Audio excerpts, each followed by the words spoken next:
O Chucrute FC é um podcast em parceria com Alemanha FC, Fußball BR e Rádio MW.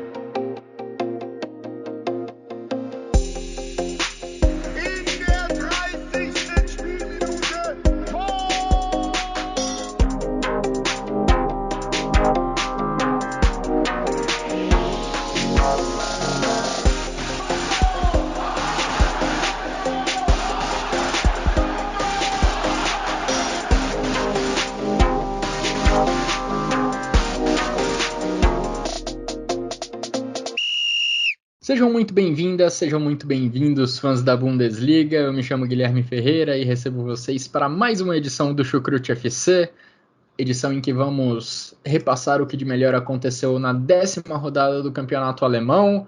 Vamos falar sobre os principais fatos que aconteceram da última sexta-feira até o domingo na Bundesliga, trazendo um pouquinho também para essa segunda-feira que teve premiação da Bola de Ouro.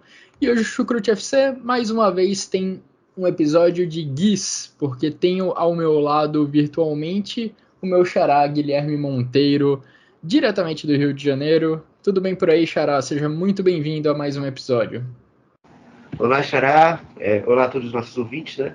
Para mim, tá com GIS também não é nada muito de novo, né? Uma vez eu já estudei com 4 Guilhermes, então é uma coisa que para mim, às vezes, a pessoa fala Guilherme, aí, obviamente, automaticamente eu já olho assim para as coisas assim, enfim.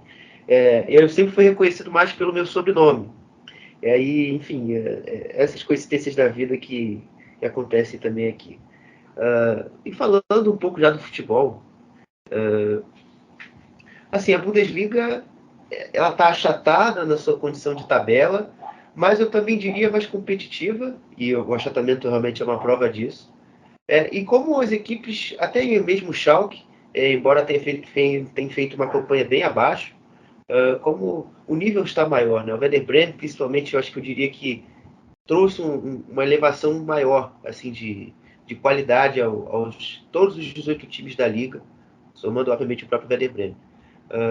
E a gente vê a prova disso, né, que a Liga está mais forte em relação aos anos anteriores, quando a gente bate o olho e olha o Greuther Fürth e o Arminia Bielefeld brigando para não cair na segunda divisão, lutando contra a terceira liga. Inclusive o Greuther Fürth já vai trocar de treinador, o Arminia já trocou de treinador, mas enfim, isso aí é um tema para a parte final do episódio.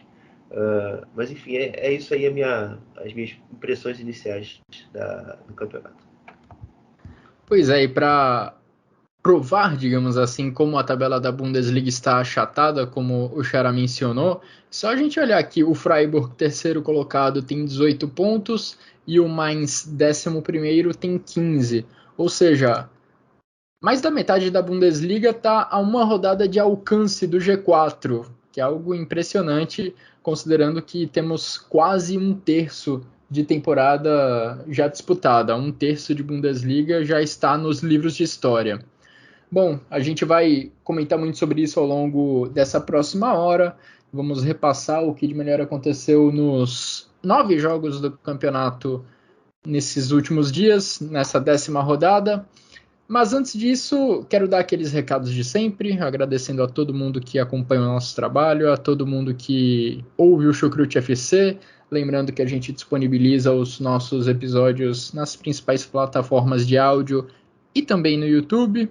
Agradecer também aos nossos parceiros do Alemanha FC e do Fußball BR, que também fazem um ótimo trabalho na cobertura do futebol alemão.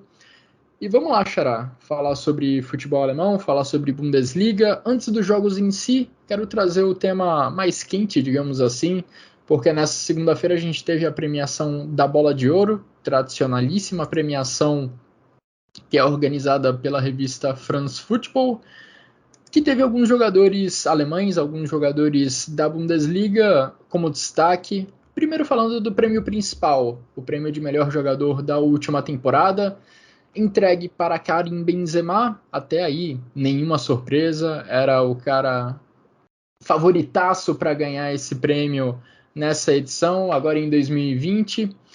Na segunda colocação, a gente teve um representante da Bundesliga. Tudo bem que a avaliação parte da temporada passada, da temporada 21-22, mas o Sadio Mané foi premiado, foi o segundo colocado nessa premiação da Bola de Ouro. Sadio Mané, que defendia o Liverpool, agora veste a camisa do Bayern de Munique.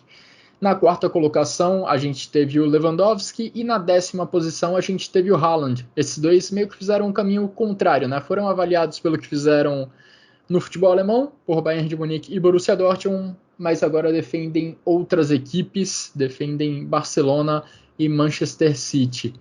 Andando um pouquinho mais para baixo na tabela da Bola de Ouro, a gente encontra outros representantes do campeonato alemão. A gente viu o Sebastian Haller na 13ª colocação. Haller avaliado pelo que fez no Ajax na temporada passada, mas que agora é jogador do Borussia Dortmund.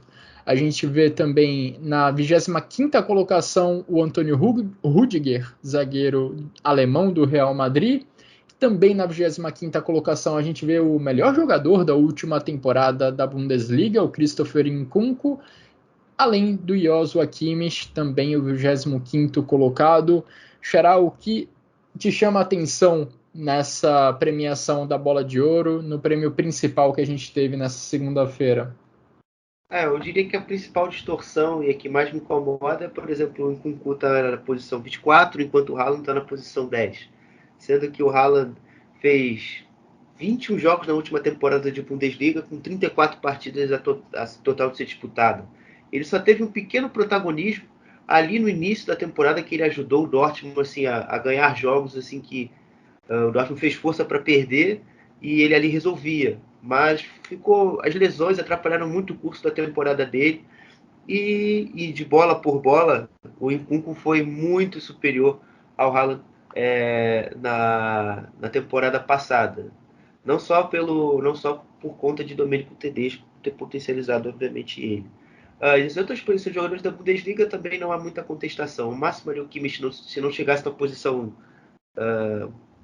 25, se eu não me engano, ele teria chegado na posição 18, 19 e tal. Não chega a ser top 15, não. Então, o máximo de contestação que eu tenho aí, a lista é essa.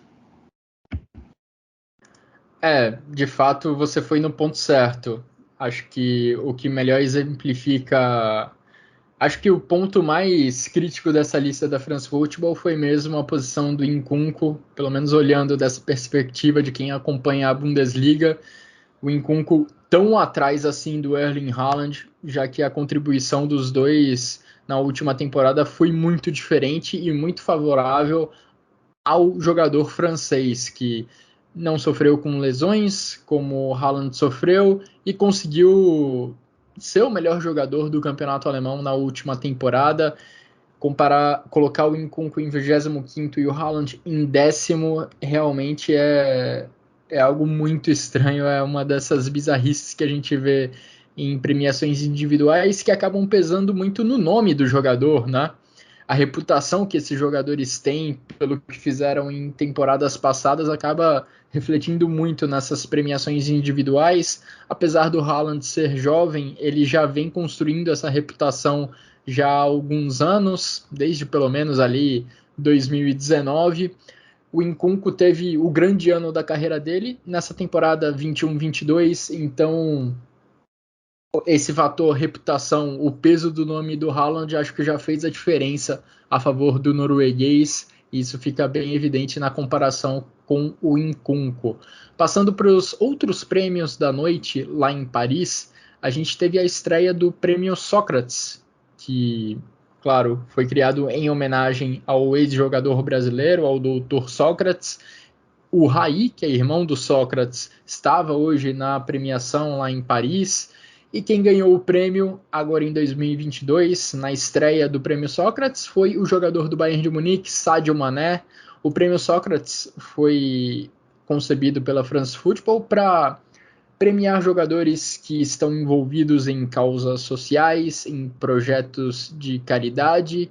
E o Sadio Mané recebeu essa honra nessa segunda-feira, muito por conta de um trabalho social que ele faz lá em Senegal, também pela contribuição que ele deu para o seu país natal no combate ao coronavírus durante a pandemia.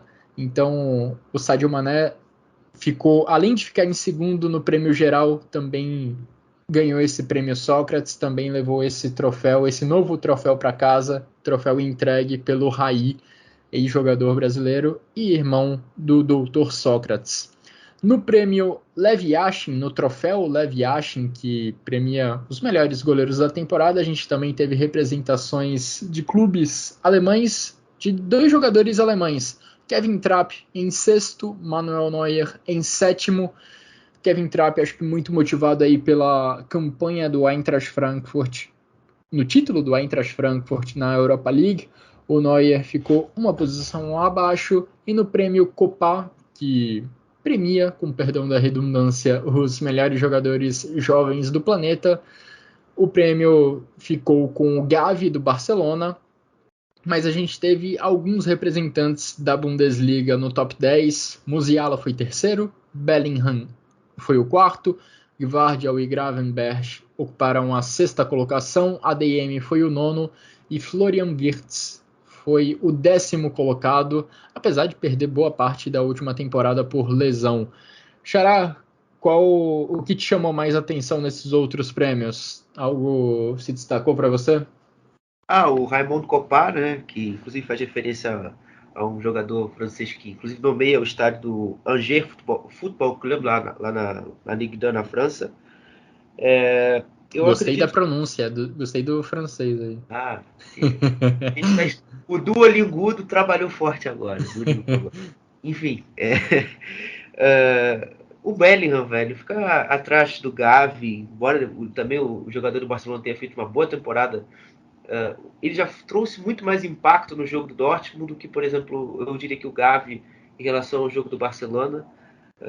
Eu acredito que o Musiala também fez um pouco menos do que o Bellingham na temporada passada. Por exemplo, se a gente fosse colocar o contexto dessa temporada, para mim não tem discussão, o Musiala estaria à frente.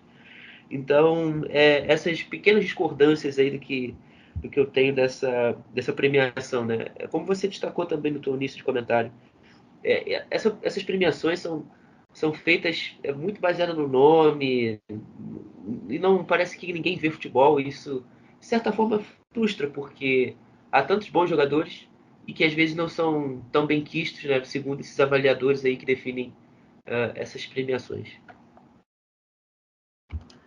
O nome pesa bastante nessas premiações individuais, a gente vê na Bola de Ouro, a gente vê no prêmio da FIFA.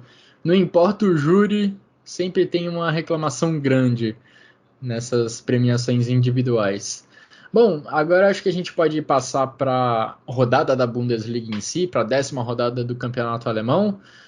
Vamos falar do líder do campeonato, quem diria, hein? Quase 1/3 de Bundesliga já está nos livros de história, e o Union Berlin segue no topo com uma vantagem de 4 pontos.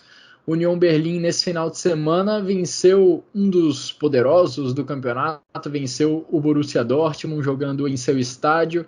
Yannick Haberer fez os 2 gols do jogo, um num belo chute de fora da área, o outro contando com uma falha grotesca do Gregor Kobel.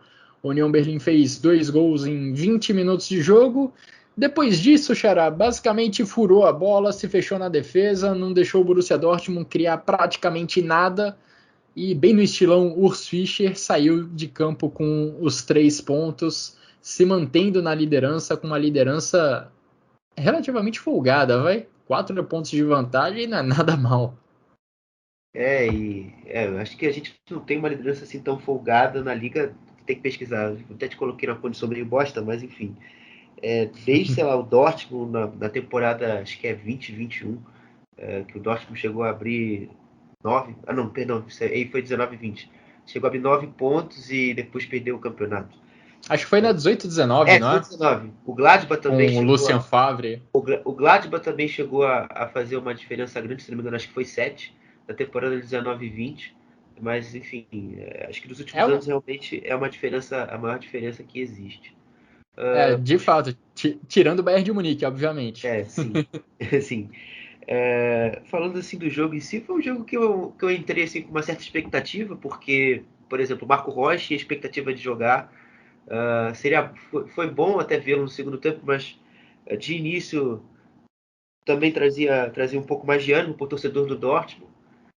E eu acredito que o jogo não perdeu a graça, não porque. Eu não falo isso porque o meu time perdeu, mas realmente porque a gente viu que nada mais iria acontecer ali por conta já dos 2-0. E o União tem totais méritos nisso. Não dá para me chegar aqui e ficar falando, o Dortmund perdeu, vai ficar falando, a União só se retrancou.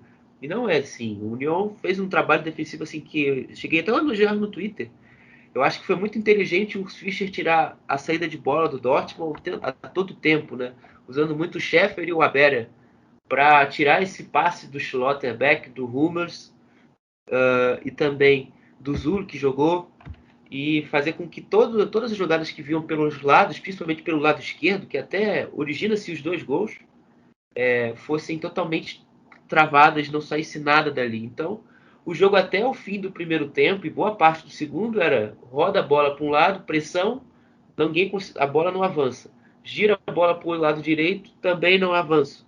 Então, o União conseguiu controlar o espaço, conseguiu fazer seu jogo bom de marcação e de saída rápida, muito, muito bem feito. O Abéria foi só um nome aí para fincar e para oficializar essa vitória que foi muito bem feita pelo União. E também, daqui a pouco acho que a gente vai falar ainda do Dortmund no jogo. Eu acho que realmente o União não é um cara, não é um time talvez que seja um concorrente que o Bayern vai sentir, esse cara que vai hesitar, a gente vai passar e vai ganhar o campeonato com 20, 10, 12 pontos à frente dos rivais, não. Esse União, ele não é qualquer coisa, porque eu acho que tem um fator primordial para tudo isso. O União joga a Bundesliga sem pressão de ser campeão. E no momento do campeonato, seja qual for dele, eu acho que isso faz muita diferença. Dortmund, Leipzig, Leverkusen, o Leverkusen um pouco menos, mas esses 2 primeiros que eu cito, eles entram na liga pensando, caraca, a gente tem que derrotar o Bayern. E na hora isso faz muita diferença.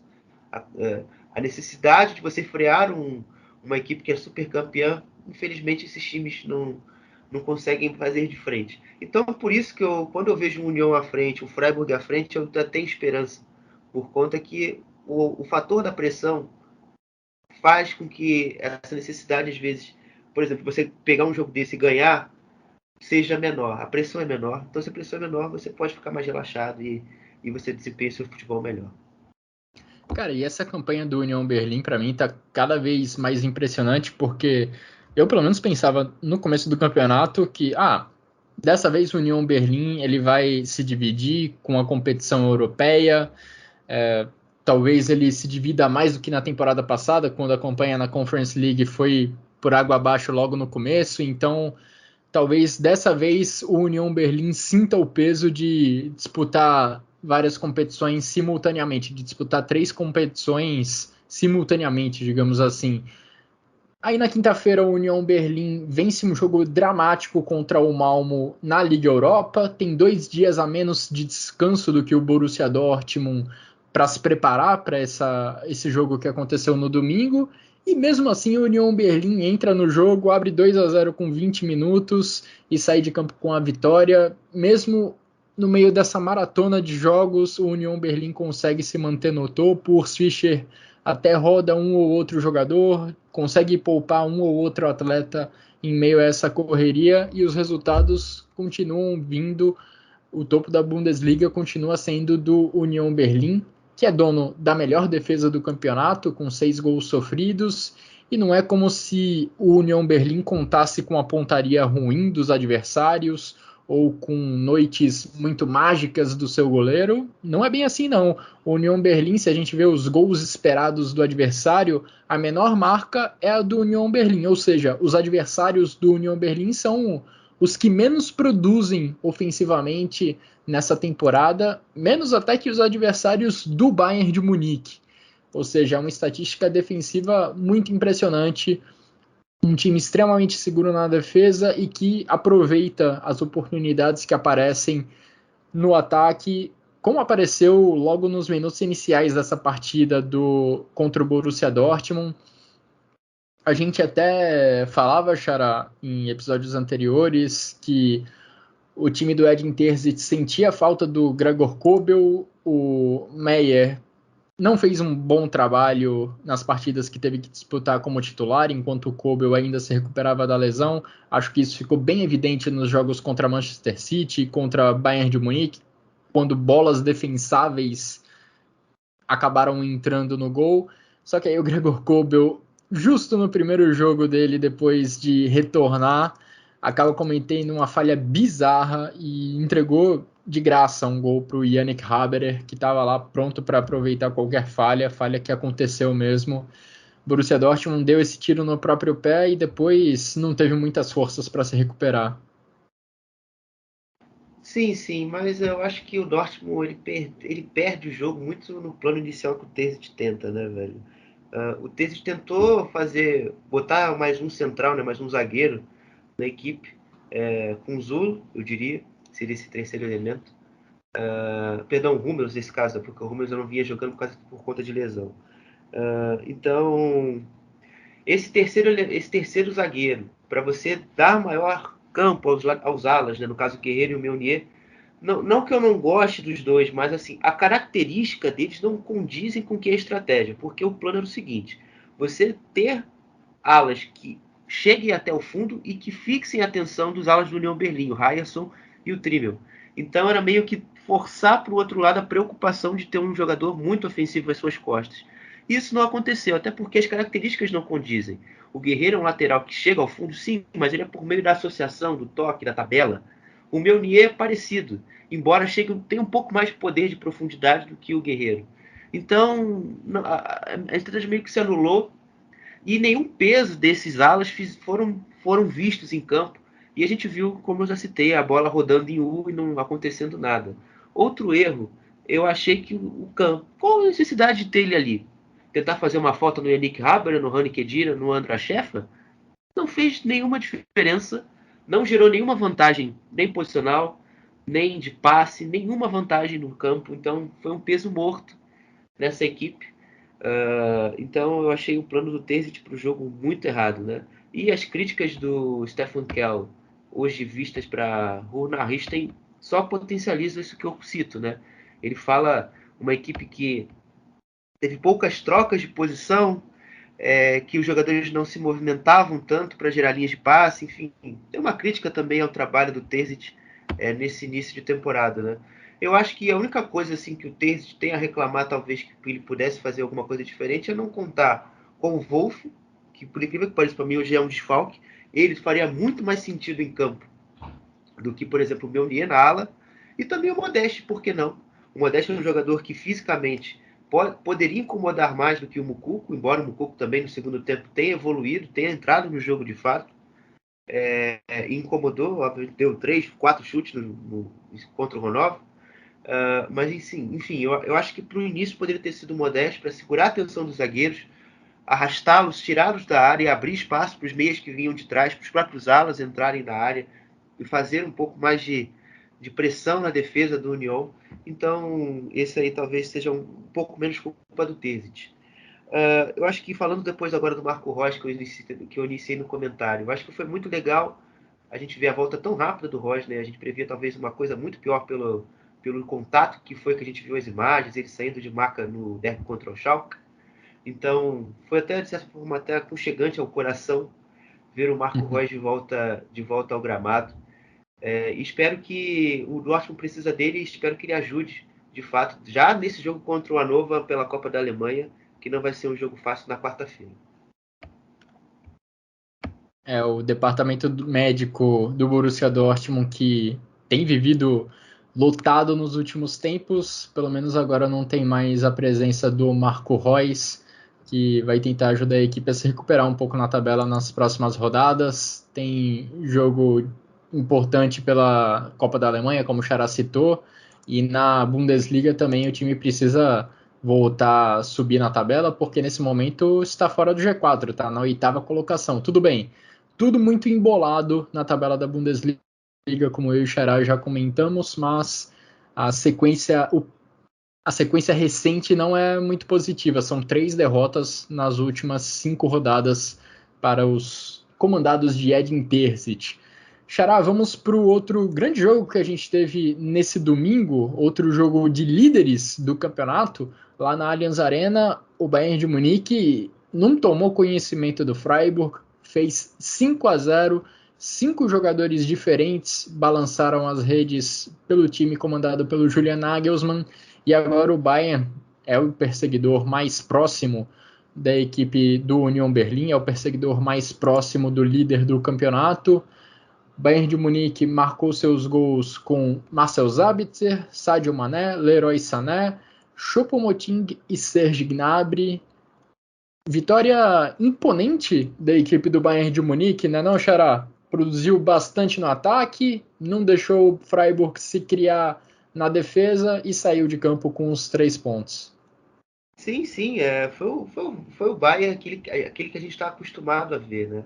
Aquele Bayern que cria e converte, né? Eu acho que é bom a gente enfatizar essa palavra porque o Bayern tem tido um problema de fazer os gols, potencializar converter as possibilidades que aparecem, né? Isso, obrigado. É exatamente isso, né? E assim, foi um jogo muito tranquilo. Eu acho que o Freiburg no início ali deu alguma coisa pensando, nossa, acho que o Freiburg vai fazer alguma frente. Mas isso não durou muito tempo, né? Assim que a primeira chute que o Bayern deu no gol, a bola entrou. Eu acho que nesse jogo ficou muito claro a importância do Kimmich e o Sané em campo. Eles foram dominantes nos seus setores, né? O Kimmich, qualquer bola que ele recebia, ele só dava aquele tapinha dele, malandro, esperto, só para fazer o facão do jogador que vinha às costas da linha, atacar o espaço e chegar ao perigo. Foi assim praticamente que sai o primeiro gol. Ele lança a bola mais ao corredor à esquerda. Mané e Davis trabalham, o Davis cruza e sai o cruzamento que origina o primeiro gol. Enfim, o segundo, aos 15 minutos, um novo ataque, ele lança, o Gnabry cabeceia, a bola bate, escanteio. Enfim, todas as bolas que o Kimmich participa, ele participou também do gol do Choupo-Moting. Kimmich, Sané, uma fita sensacional no Nico Höfler, e bola no Choupo, o Choupo enganou o Lienhardt e gol. Então, enfim, esses dois estavam muito, muito bem, né? E o Sané naquela vibe dele, jogando mais pela direita, mas sempre muito associativo, procurando muito trabalhar com o Choupo-Moting e também com o Mazraoui nesse jogo. Eu até achei surpreendente a entrada dele no 11 iniciais do Bayern, mas foi bom, não foi uma atuação bem diferente do clássico contra o Dortmund. Enfim, foi uma equipe muito fluida de ver. E eu acho que seria totalmente errôneo da nossa parte não falar do jogo do Choupo-Moting, né? Que o Goretzka até falou uma declaração que eu vi na Kicker hoje, que ele e o Goretzka conversaram muito durante a preparação para a temporada, e o Goretzka falou exatamente isso pro Choupo-Moting. Eric, nós vamos precisar de você essa temporada. E aí parece que o Choupo-Moting absorveu bem o recado e entrou bem hoje de titular nesse jogo. Fez uma boa atuação, jogando bem de costas, recebendo, fazendo bem as paredes e, obviamente, marcando gols. Marcando o gol, o segundo. E realmente sendo bem participativo e importante dentro do sistema, né?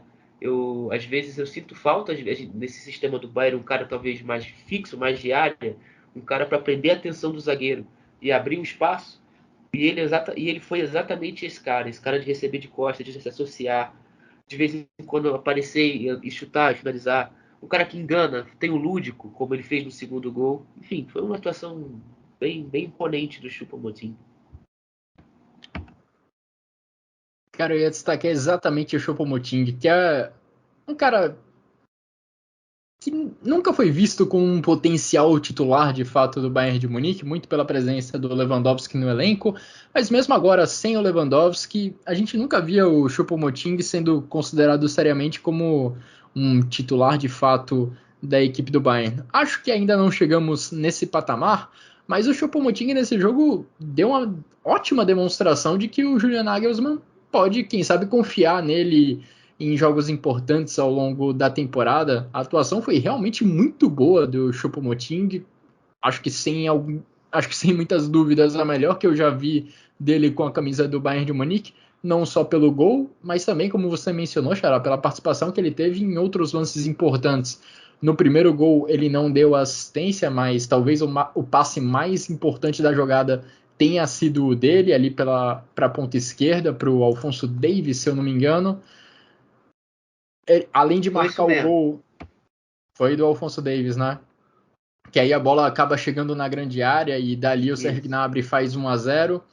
Tipo, quando você falou Sabitzer, eu fiquei pensando assim, pô, não foi o Sabitzer não. Eu vi um cara fazendo uma comemoração de colher.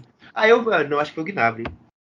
É que eu li a ordem dos gols do último pro primeiro, por isso que eu li o do Sabitzer primeiro, depois Mané, Sané, Choupo-Moting e Gnabry. Enfim, o Choupo-Moting participou da construção desse primeiro gol, fez o segundo e no terceiro foi ele quem deu a assistência pro Sané, também num toque bonito de primeira. Então, tá de parabéns o Choupo-Moting, belíssima atuação com a camisa do Bayern de Munique, num jogo em que o Bayern de Munique também estava desfalcado. A gente já falou sobre isso em relação ao Borussia Dortmund, mas o Bayern de Munique também teve seus problemas, Neuer ainda desfalque, Thomas Müller também desfalque, e mesmo assim o Bayern se virou muito bem diante de um adversário qualificado como é a equipe do Freiburg, um adversário que muitas vezes também consegue furar a bola e impedir que o adversário crie muitas oportunidades de gol. Não foi o caso nesse domingo na Allianz Arena. Ainda assim, o Freiburg permanece na terceira colocação com 18 pontos, apenas um abaixo da equipe do Julian Nagelsmann. Algo a acrescentar sobre essa partida, Xará?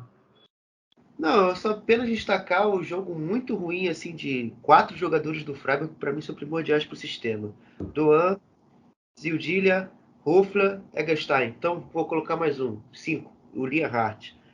Todos muito mal. Zildjian e Doan não conseguiram ali conter os avanços de Mané e de Davis. A pressão alta mal executada pelo Freiburg na frente deixou o Hofler e o Eggestein muito exposto. O Sané e principalmente o Choupo-Moting souberam muito bem aproveitar esses espaços. E o Lienhardt, que tem sofrido bastante. No jogo contra o Hertha Berlim, ele já tinha sofrido com o Luke Bakio, então mais um jogo bem ruim. Ele falha no quarto gol, né? Vem uma bola muito bem lançada pelo Gnabry ali no corredor. Se não me engano, foi até pela esquerda, pela direita. E ela encontra o Mané para fazer um belo gol de cobertura ali no quarto gol, entre o espaço gigante entre o Lienhardt e o Ginter. Então, realmente, não é uma fase boa desse lado do Lienhardt, não. Freiburg, que não teve nenhuma finalização no alvo nessa partida contra o Bayern de Munique. Primeira vez que isso acontece na temporada. Freiburg, que na quinta-feira tinha vencido o Nantes pela Liga Europa, não conseguiu manter o pique na Bundesliga e foi goleado pelo Bayern de Munique. Freiburg, inclusive, que vinha de uma sequência invicta muito boa. Eram quase 10 jogos já de invencibilidade da equipe do Christian Streich, sequência que foi encerrada com louvor nesse domingo, jogando lá na Allianz Arena. Vamos virar a página, Xará, para falar de outro jogo importante que a gente teve nesse final de semana, um outro atropelo. A Eintracht Frankfurt 5, Bayer Leverkusen 1, Xabi Alonso estreou vencendo o Schalke há uma semana, depois perdeu na Champions League para o Porto e agora foi atropelado pela equipe das Águias jogando lá em Frankfurt. Os gols do jogo foram marcados por Daichi Kamada, esse já no finalzinho do primeiro tempo de pênalti. O Hincapié empatou o jogo no começo da segunda etapa, só que depois disso o Eintracht Frankfurt passou o rodo. Kolomuani, Lindstrom, Kamada mais uma vez de pênalti e Lucas Alario colocando a lei do ex em prática, fizeram o placar de 5-1 a favor da equipe do Oliver Glasner. Grande atuação do Eintracht Frankfurt, que teve boas atuações de seus homens de ataque. Kamada já soma 6 gols nessa Bundesliga, superando a melhor marca dele na carreira, que aconteceu na temporada 2021 com 5 gols. E a gente tem ainda aí 2/3 de campeonato a disputar. O japonês está realmente num bom momento. O Lindstrom bagunçou a defesa do Bayer Leverkusen, criando boas oportunidades de gol, marcando um golaço no segundo tempo de cavadinha para cima do Lukas Hradek. E, olha, fiquei bem decepcionado com o que apresentou a equipe do Bayer Leverkusen, porque o 3-0 sofrido contra o Porto no meio da semana pode até ter sido um exagero. O Bayer Leverkusen naquela partida desperdiçou um pênalti, teve um gol anulado ali por centímetros, 2 gols do Porto saíram em cobranças de pênalti, e o time português também não exerceu uma grande pressão para cima do Bayer Leverkusen. Mas olha, essa derrota por 5-1 foi incontestável. O Eintracht Frankfurt, apesar do primeiro tempo não ter sido muito desequilibrado, o segundo foi, e o 5-1 ficou de acordo com o que as duas equipes produziram. Os únicos e raros momentos de brilho da equipe do Bayer Leverkusen partiram ali de faíscas do Frimpong e do Diaby, que acho que têm sido os melhores jogadores ofensivos mesmo do time na temporada. De resto, muito pouco produziu a equipe do Bayer Leverkusen, que ainda viu o Hincapié ser expulso no meio da segunda etapa, quando o placar já era de 3-1, e algo que se repetiu algumas vezes ao longo dessa partida, e o Eintracht Frankfurt se aproveitou muito bem disso, foram recuperações de bola na região do meio-campo, e a partir daí acelerar rumo ao gol do Hradek. Isso gerou gols para a equipe do Eintracht Frankfurt, isso gerou situações de perigo, mostra como a equipe do Oliver Glasner estava atenta e estava preparada para marcar forte ali na região do meio-campo, forçar erros dos jogadores de defesa do Bayer Leverkusen e a partir disso acelerar rumo ao gol, acelerar rumo à meta adversária. Você vendo os gols do jogo vai notar várias vezes o time todo do Eintracht Frankfurt correndo para frente e a defesa do Bayer Leverkusen precisando correr desesperadamente para trás. Foi assim que o Eintracht Frankfurt conseguiu construir essa goleada. E destaco mais uma vez o Lindstrom pela grande partida dele. Do trio de ataque do Eintracht Frankfurt, acho que quem teve uma atuação abaixo foi o Kolo Muani, principalmente no primeiro tempo. Ele até desperdiçou o pênalti ali nos acréscimos do primeiro tempo. A arbitragem mandou o lance voltar por conta do Lucas Hradek, que tinha se adiantado antes da cobrança. Aí na repetição foi o Daichi Kamada quem cobrou o pênalti e ele abriu o placar àquela altura, começando, dando início ao atropelo do Eintracht Frankfurt. Xará, momento complicado do Bayer Leverkusen, que demitiu o Gerardo Zewani há alguns dias, contratou o Xabi Alonso, e o Xabi Alonso está precisando trocar o pneu do carro com o carro andando. E isso não é uma situação nada favorável. De fato, né? Não é uma situação simples, né? Mas eu vou pegar mais os pós-jogos, o que aconteceu no desenvolvimento do 5-1. Eu vou pegar primeiro vou pegar 3 falas. Primeiro do Simon Rolfs, que é o diretor esportivo. O próximo passo é lutar para sair de lá. Não é como ontem em Frankfurt, mas com virtudes básicas do futebol. Então, fecha aspas para o Simon Rolfs. Então, isso designa para mim que o Leverkusen tem realmente problemas ainda graves, né? Como você citou aí, essa questão do correr para trás é o que me pega muito na sua tua fala. Porque se você está tentando jogar com a linha alta e você está com uma equipe totalmente descompacta, você vai estar correndo para trás o tempo todo e isso vai gerar o espaço, vai ter campo para o adversário correr. E, enfim, isso aí vai desencadear, obviamente pode ter desencadeado um gol, como pode ter acontecido no jogo. Você pega a defesa totalmente desorganizada, despreparada. Era um erro no meio-campo, erro de passe ou desarme sofrido, e aí era contra-ataque. Virava uma bola de neve. Isso, entendo. Agora já vou trazendo uma fala do Demirbay. É difícil continuar fazendo novos planos para o time quando estamos sendo jogados no chão tão impiedosamente. Temos que ser honestos sobre a situação. Estávamos muito mal. Fecha aspas aí para o Kerem Demirbay.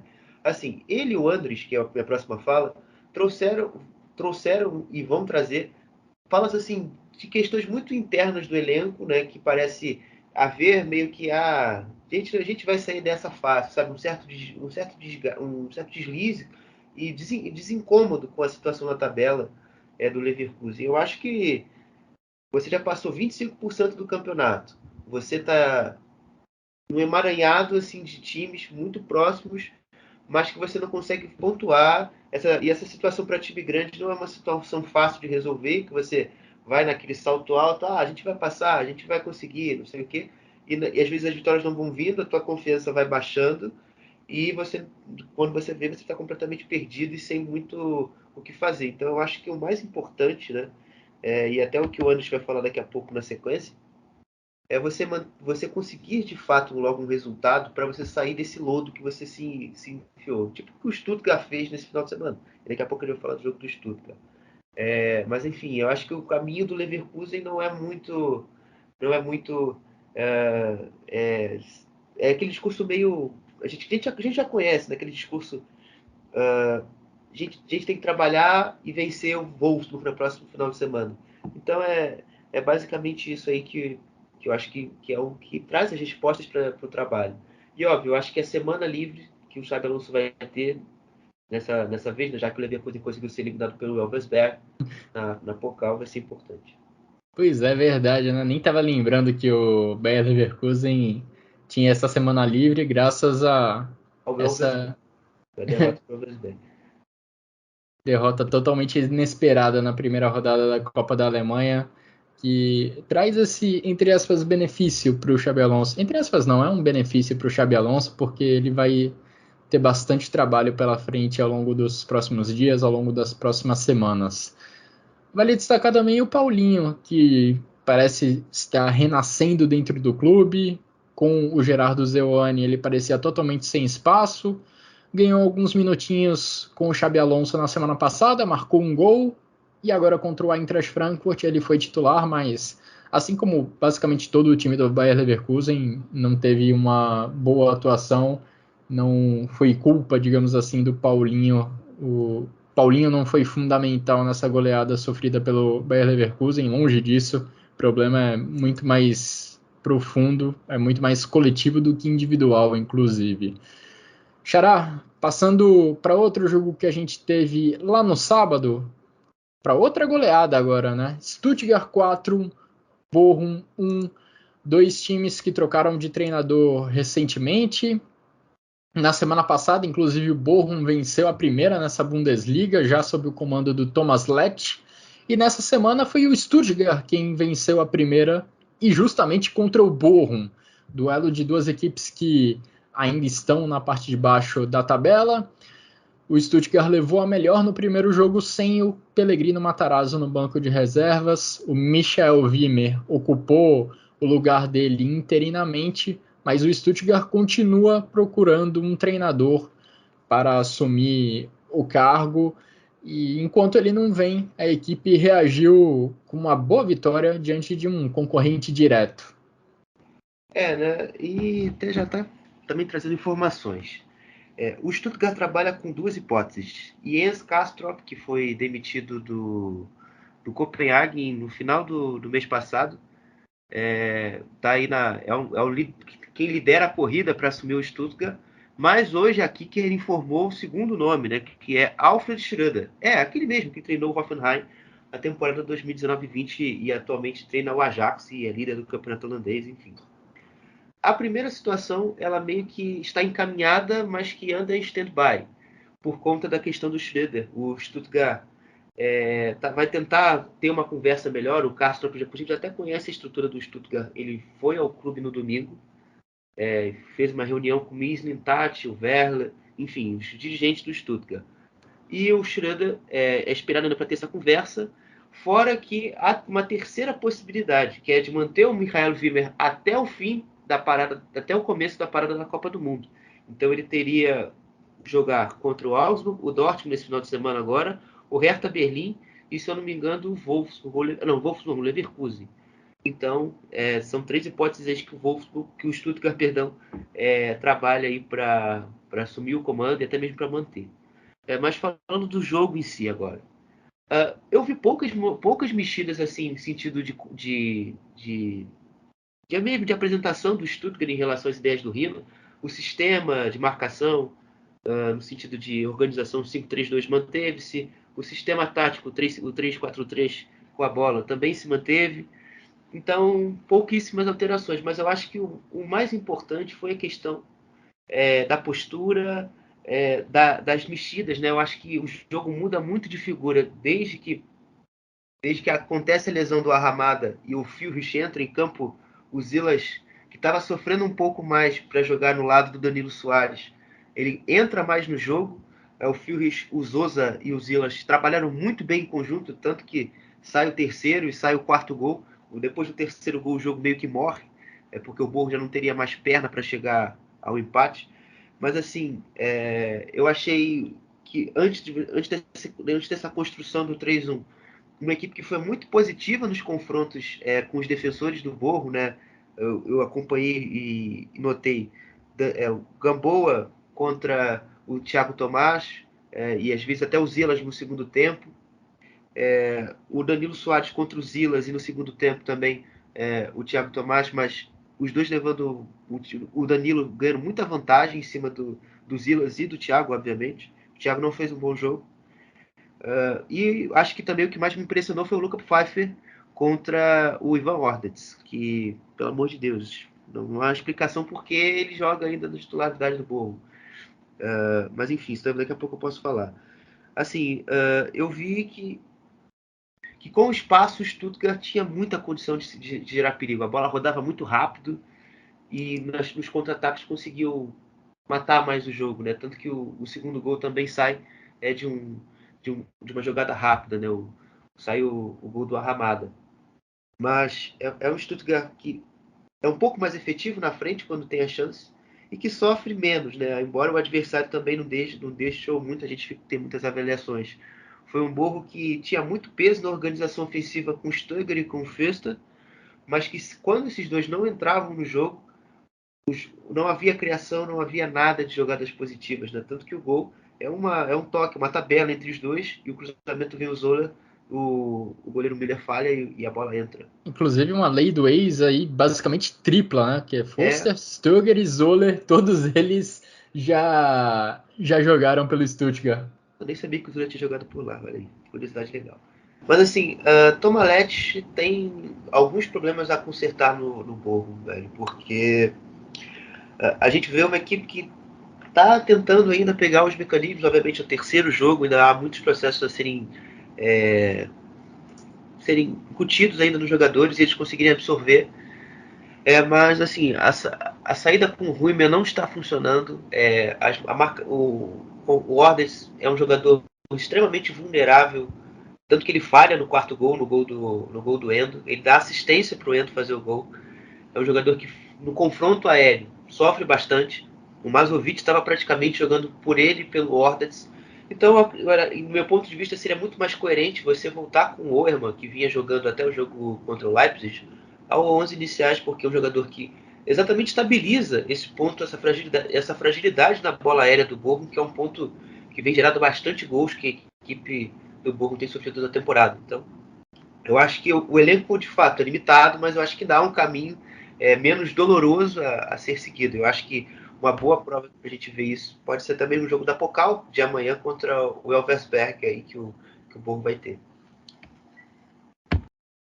E o Zoller, existe uma razão compreensível para você não saber que ele passou pelo Stuttgart, porque foi só na base mesmo, Xará. Eu até estranhei quando você falou que não lembrava do Zoller no Stuttgart, eu pensei, pô, a informação é capaz de estar errada, inclusive. Mas eu fui conferir direitinho, ele passou na base do Stuttgart, isso lá atrás, lá por 2006, 2007. De qualquer forma, uma pequena lei do ex também sendo colocada em prática lá no jogo do Stuttgart.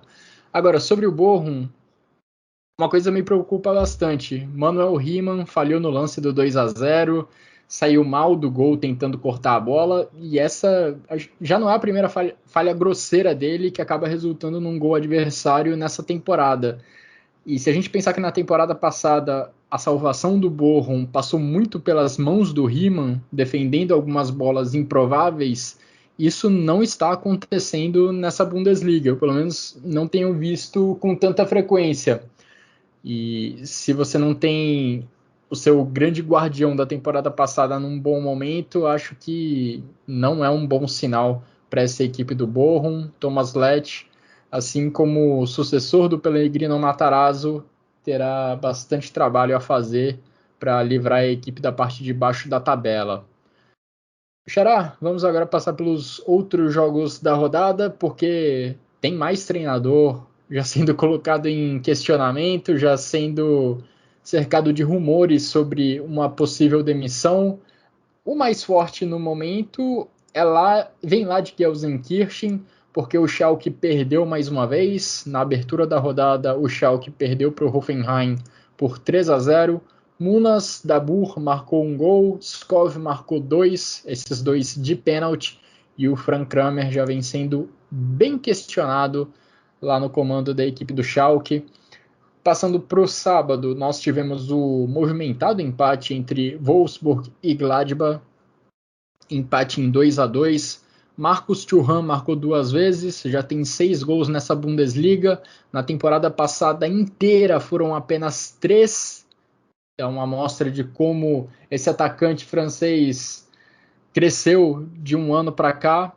E também tivemos pelo lado do Wolfsburg 2 assistências de Paulo Otávio. Tivemos boas participações brasileiras, de laterais esquerdos brasileiros nessa rodada. Destaque maior para o Paulo Otávio, com 2 passes decisivos. Werder Bremen e Mainz também se enfrentaram nessa rodada. O Mainz jogou fora de casa e venceu, algo que vem sendo comum. Algo que já acontecia muito na temporada passada e vem se repetindo agora nessa temporada. A equipe do Boa Svensson joga muito melhor, tem resultados muito melhores longe de casa do que em seus domínios. O Mainz é o melhor visitante e o pior mandante da Bundesliga no momento. Uma marca realmente impressionante. Mainz venceu nessa rodada, jogando lá no Weserstadion. Um gol do Invartsen e um gol do Lee deram a vitória para a equipe do Boa Svensson. Em Leipzig tivemos um jogo bem legal, um jogo emocionante. O Leipzig venceu o Hertha Berlim por 3-2. O Leipzig abriu 3-0 no primeiro tempo, o jogo parecia encaminhado. Aí o Hertha marcou 2 gols em 20 minutos do segundo tempo e deu um susto gigantesco na torcida da casa, porque, olha, o empate ficou a milímetros, ficou a centímetros. O Hertha chegou a colocar a bola na trave, enfim, forçou grandes defesas. Foi um jogo bem movimentado lá na reta final em Leipzig. E já no domingo, um dos 3 jogos que aconteceram no domingo, o Colônia venceu o Augsburg por 3-2. 2 gols de Stefan Tigges. Xará, encontraram um substituto para o Anthony Modeste lá em Colônia? O que você tem a dizer para mim sobre essas outras partidas? Eu vou ficar no jogo do Schalke e do Colônia, mas antes uma ABS, velho, eu acho que o torcedor do mais, eu acho que eu consegui achar um amigo, né, de entender como o seu time joga bem fora e não ganha em casa. O torcedor do mais vive um contexto parecido com o meu. Inclusive ontem eu estive na tragédia provocada por Mano Menezes e seu esquadrão. Mas enfim. Tava contando com vocês fazendo a boa, inclusive, Xará, mas enfim, bola pra frente. Complicado, né? Mas enfim, esse jogo do Schalke também tem um contexto especial para mim, porque eu vi o jogo do hospital. Foi uma sensação meio bosta, mas eu acho que o Schalke foi uma sensação melhor do que eu estar no hospital, pelo menos. Florian Mollet foi um jogador que me impressionou dentro desse 11. Ele ganhou uma chance com o Frank Kramer e eu acho que foi importante para fazer o Cedric Brunner entrar em campo, participar do jogo. Pelo outro lado, o Ovejan, para mim, eu acho que finalmente faz justiça a ele, é um material excelente. Ele forçou o Ali Baumann a fazer uma grande defesa depois de um rebote. Então, enfim, depois do cruzamento, perdão. Então, ele é um jogador assim, a ficar muito de olho. E, enfim, eu acho que eu vi uma participação também mais efetiva da bola parada do Schalke no jogo. O Ali Baumann também fez boas defesas na partida, a partir de boas cabeçadas, seja do Grimal, seja do Terroda, enfim, seja do Yoshida. O Schalke, embora tenha perdido o jogo de 3-0, no meu ponto de vista, durante boa parte do jogo, jogou melhor que o Hoffenheim. O Hoffenheim, para mim, do André Breitenreiter, tem uma distorção na tabela. É uma equipe que tem muitas dificuldades em organização ofensiva. O Schalke conseguiu ali, só de você emparelhar o seu sistema de organização ofensiva do Hoffenheim com o sistema defensivo do Schalke, o Hoffenheim se organizou com o Vogt, o Isoki e o Kabak ali, baixou bastante o Prömel e o Geiger para fazer essa saída de bola e fazer o balanço. E só de ter o Terrode, o Bilter, o Kraus, o Bilter e o Mollet ali naquele meio campo, só de ter esses 3 jogadores para tirar os passes dos zagueiros e dos meio-campistas do Hoffenheim, o jogo ficou meio travado. Então, tanto que se você for ver os gols, o segundo principalmente sai de um erro de escanteio e sai num contra-ataque. O Georginio Rutter consegue fazer uma bela temporização ali para esperar o time subir junto e aciona ali o ataque e sai o pênalti, sai o gol do, perdão, pênalti não, sai o gol do Dabur. Então, assim, eu acho que André Breitenreiter tá bem, merece os elogios, colocou o Hoffenheim onde o Dietmar Hopp pretende, mas eu acho que tem muita coisa para o André Breitenreiter conseguir fazer esse time de fato se consolidar na posição 4. Mudando de jogo, jogo do Colônia. Assim, foi um jogo que o Colônia mandou desde que sofreu o gol. O gol do Augsburg de 1-0 foi até bonito, o gol do Niederlechner, um belo lançamento do Friedrich Winter, que teve que jogar hoje, né? Eu acho que isso vai até influenciar na minha análise do Augsburg. Mas falando do Colônia ainda, foi um Colônia que no segundo tempo soube explorar muito bem os desencontros, os espaços nas bolas longas que vinham, né? O primeiro gol, vem uma bola do time Rubens, encontra o Maina e chega até os pés do Tiggs para finalizar. O segundo gol, novamente uma bola longa, dessa vez do Jonas Hector, encontra novamente lá o ataque e sai o gol do Hussein Basic, embora tenha sido uma bola muito, muito vadia. Enfim, e foi desse jeito que o Colônia conseguiu criar. O primeiro tempo foi um Colônia assim, que chegava ao último terço, mas que errava muito naquilo que ele fez melhor na temporada passada, que era cruzar a bola na área. Benno Schmitz, Jonas Hector, Maina, E uma ainda taxa faz, de e ainda conversão faz muito baixa. bastante nessa. Fala. Não, só para completar, que ainda faz bastante isso, né? De cruzar a bola na área, de tentar usar essa arma. Sim, e não foi bem no primeiro tempo, né? E no segundo tempo, como a gente escreve os gols, eu acho que os gols descrevem bem o que foi o Colônia no segundo tempo. Mas falando assim do Augsburg em si, eu acho que assim o jogo ficou perigoso depois que saiu o primeiro gol. Isso é até curioso, porque na teoria era um momento do Augsburg ter o contra-ataque e conseguir fazer mais. Mas sofreu muito, não teve o escape, o time não respirou no primeiro tempo. Berisha, um jogo um pouco abaixo em relação ao que ele vinha fazendo. O Niederlechner me surpreendeu de forma bem positiva. Ele participa também da construção do segundo gol, o gol do Caligiuri. Então foi ali um cara importante. Mas eu achei que todas essas mudanças que o Rico Mazen teve que fazer na zaga, né? Porque ele não contava com nenhum zagueiro. O Goelove e o Bauer, que vinham jogando, estavam suspensos. Então, os outros lesionados, o Dookai, e mais um que eu esqueci o nome agora, não puderam jogar. Então ele teve que usar o Winter, que é um jovem, e o Gumner, que é um lateral direito. Então eles sofreram bastante nesse entrosamento com essas bolas longas que eu citei e falharam. Foram primordiais para o Augsburg, perdão, não ter uma segurança nas bolas cruzadas. E inclusive muitos gols do primeiro tempo foram salvos pelo Rubem Vargas, que fazia essa marcação junto ao Framberger pelo lado direito. E de ponto de vista ofensivo, muito pelo contrário. O segundo tempo do Augsburg foi muito melhor. Eu cito o Niederlechner exatamente por isso. Por exemplo, no segundo gol ele arrasta a marcação, tabela com o Iago chega ao fundo, cruza e a bola chega até ao Caligiuri para fazer o 2-2. Então o Iago novamente sendo protagonista desse ataque. Nessa temporada ele jogou até de zagueiro. Então assim, o Iago desde 2020-2021 tem só crescido no futebol da Alemanha. E de certa forma eu até encaro como um erro de análise aí da galera dos clubes grandes não tirar o Iago do Augsburg, com todo respeito. Eu acho que o Iago tem futebol para render um clube maior e dar esse salto que eu acho que o futebol dele já dá essa substância, já dá o necessário para ele provar um outro nível.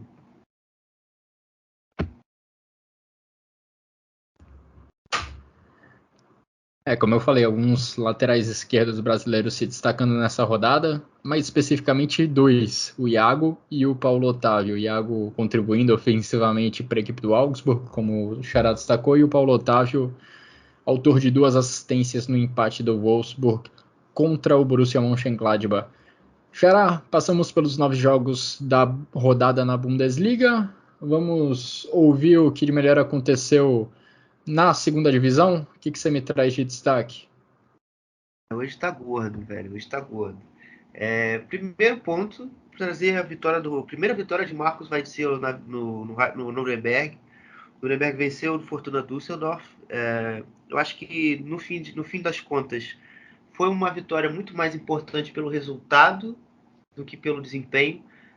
O Nuremberg sempre foi mais assertivo nos erros que o Düsseldorf produziu, né? O gol da vitória sai exatamente de um erro do Oberdorf, que gera um cruzamento do Kastrop e chega até o Duar. O Duar, que é um jogador meio para o Nuremberg, meio Avoni no Union Berlin nos anos anteriores, né? É um cara que é muito importante, porque é um cara que se impõe fisicamente, sustenta a bola, mas que peca muito na finalização. Ele fez um gol, mas poderia ter feito mais. O próprio Nuremberg também poderia ter feito mais, mas, enfim, foi uma vitória justa e importante para as condições que o Nuremberg precisa. A segundo destaque, o Paderborn. Eles não assumiram a liderança porque o Darmstadt venceu essa rodada, mas foi um jogo novamente muito fluido e muito agradável de se ver jogar. Esse Paderborn é o melhor ataque da segunda divisão alemã, com 34 gols marcados. 34 não, 32 gols marcados, mas 24 deles marcados só no seu estádio. O Paderborn em casa já marcou 7-3, já teve jogo de 7-3. Ontem foi um jogo de 3-0. Então é uma equipe muito leve, muito móvel, muito envolvente de se ver jogar. Eu acho que tem dois nomes que se destacam dentro desse plantel, que é Julian Justvan, formado na base do Wolfsburg, mas que se encontrou no Paderborn, e o Marvin Pieringa, que esteve na campanha do Schalke, de acesso da temporada passada, e se descobriu como um cara fazedor de vários gols. É o artilheiro aí da equipe do Paderborn na liga. O meu terceiro destaque, eu acho que vai até, não vou negar não, acho que tem até um pouco de clubismo envolvido. Não porque eu torço para esse clube, mas porque o meu clube vai enfrentar esse time na quarta-feira, o Hannover.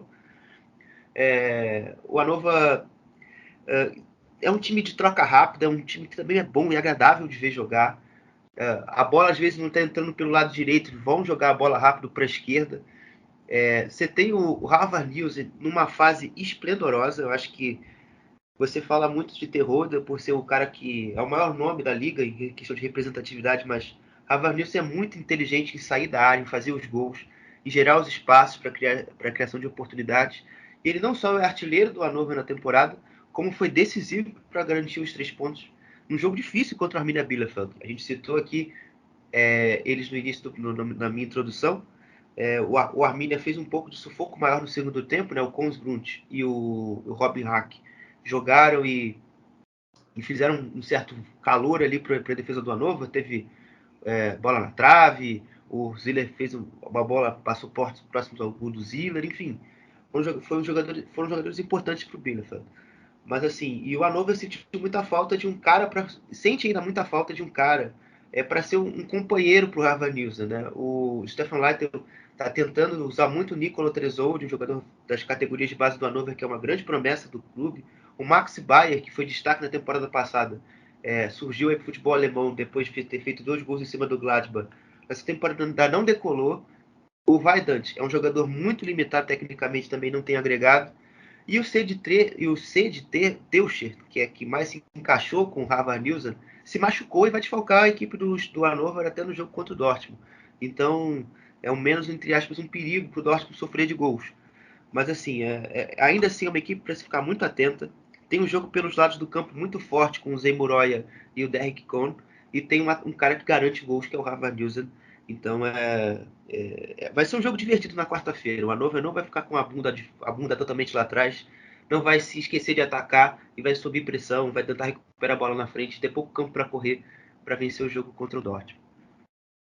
Essa semana, esse meio de semana, não tem Champions League, mas tem Copa da Alemanha com alguns confrontos de primeira contra a segunda divisão. Tem inclusive Leipzig contra Hamburgo. Só um cadinho. Enfim, manda. Só um cadinho de palavra aqui, sabe? Eu falei, não falei da tabela como ela ficou.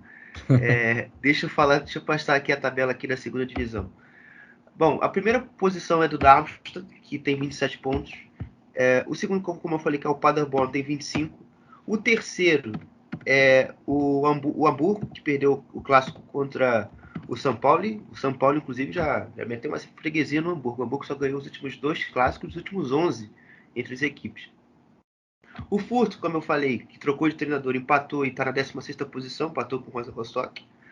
O Magdeburg está na 17ª posição na zona do rebaixamento, perdeu para o Braunschweig por 2-0. E o Bielefeld, como eu já falei, perdeu para o Hannover de 2-0 e é o último colocado, com apenas 8 pontos. Maravilha, Xará. Agora serviço completo. Vamos passar para a Frauen-Bundesliga, futebol feminino alemão, que já tem 4 rodadas. Frauen-Bundesliga já tem 4 rodadas disputadas. E a gente já começa a ver a tabela se desenhando de uma maneira até clara.